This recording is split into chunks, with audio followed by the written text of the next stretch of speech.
A lot's changed in the past 5 years, according to new data from the 2011 census. The population has grown to 21.5 million Australians. That's an increase of 8%. There's been a fundamental shift in the cultural mix of the country. And for the first time, the census has counted the number of same-sex couples who've had marriage ceremonies overseas.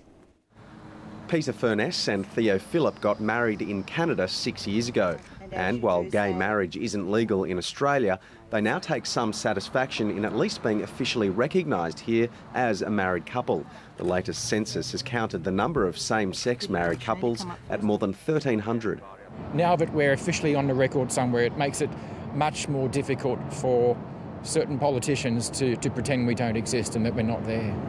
And the census snapshot comparing 2011 with 2006 shows a record 14.3% population increase in mining-rich Western Australia.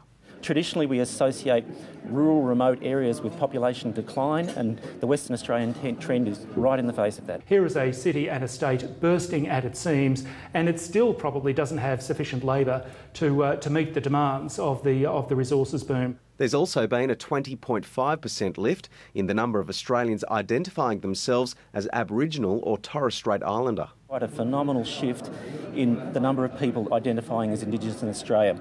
And a lot of that shift is, surprisingly, on the eastern seaboard. There is also a greater self-confidence within that community to identify with their heritage. Over the 5-year period, there's also been a 100% increase in Indian-born Australians and a 54% jump in those who were born in China. But there's been a decline in people coming from Mediterranean countries. In fact, Mandarin has leapfrogged Italian to become the second most popular spoken language after English. In fact, Cantonese is not too far behind. So again, this is evidence of the Asian influence.